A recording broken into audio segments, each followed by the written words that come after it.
Friends, आपका मेरे YouTube channel easy learning में स्वागत है। आज का टॉपिक है इन्वर्स प्रोपोर्शंस।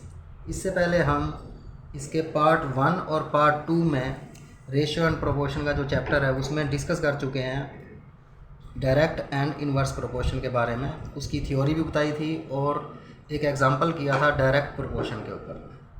आज का ये टॉपिक है इन्वर्स प्रोपोर्शन के एग्जांपल के ऊपर। तो मतलब एक एग्जांपल से हम क्लियर करेंगे कि इन्वर्स प्रोपोर्शन को हमने कैसे सोल्व करना है। तो एग्जांपल डिस्कस करते हैं। एग्जांपल 8 है, there are 100 students in a hostel.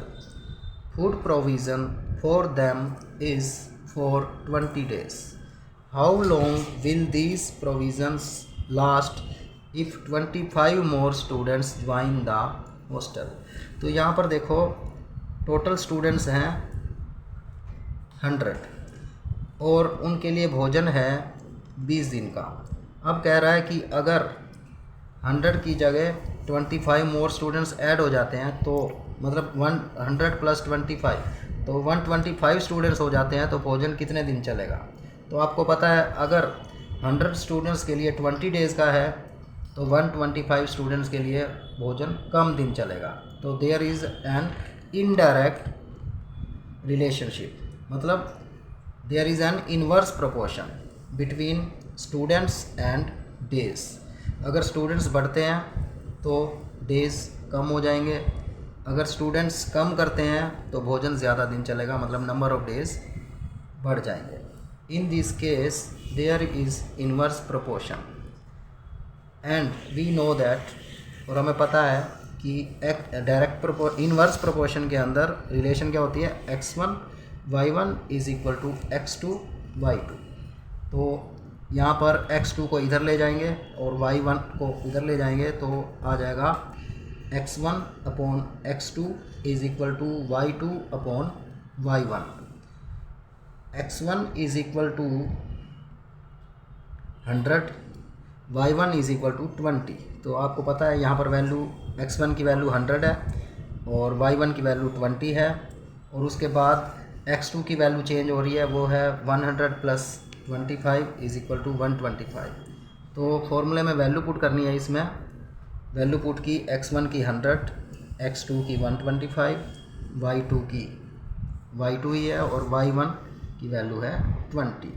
तो अब इसको क्रॉस मल्टीप्लाई करना है ऐसे, तो 100 को 20 से मल्टीप्लाई किया और 125 को y2 से, तो आ जाएगा 125y2 = 100 × 20।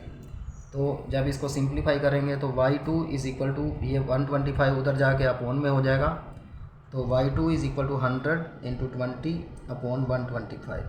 तो इसको कैंसिल करेंगे इस तरह से, तो फाइनल आ जाएगा 16। तो इस तरह से हमने इसमें इन्वर्स प्रोपोर्शन का एग्जांपल किया। तो आप देख रहे हो कि जो नंबर ऑफ़ डेज़ है वो कम आ गई वैल्यू, मतलब y2 की वैल्यू कितनी आ गई, 16। अगर 125 स्टूडेंट्स हैं तो जो फूड प्रोविज़न होगा वो 16 डेज़ के लिए होगा। तो अगर नंबर ऑफ़ स्टूडेंट्स कम हो जाते तो y2 की वैल्यू बढ़ जाती। यहाँ पर नंबर ऑफ़ स्टूडेंट्स बढ़ रहे हैं तो y2 की वैल्यू कम हो गई है। तो इस तरह से ये इन्वर्स प्रोपोर्शन का एग्जांपल है। Hence for direct proportion x1/y1 = x2/y2, and for inverse proportion x1/y1 = x2/y2 or x1/x2 = y2/y1. So we use only these two formula and can solve all the problems of direct and inverse proportion.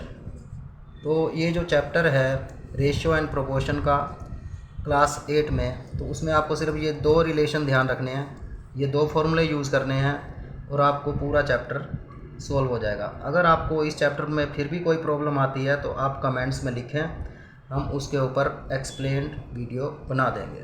तो बस आपको यही ध्यान रखना है कि जो statement होगी उसमें ये देखना है कि उसमें डायरेक्ट रिलेशन है या इन्वर्स रिलेशन है।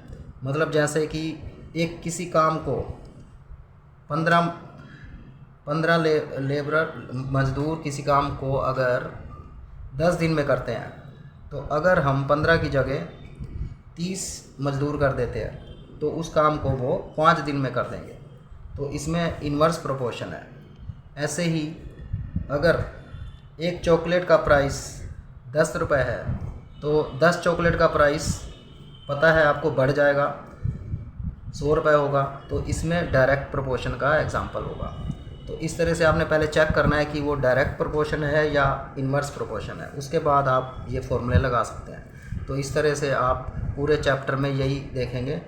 तो इसलिए आप इस फॉर्मूले को ध्यान रखें। और अगर आपको ये वीडियो पसंद आए तो please like, share and subscribe, ताकि हम इसी तरह से और वीडियो भी बनाते रहें। और आपका इस वीडियो को देखने के लिए धन्यवाद।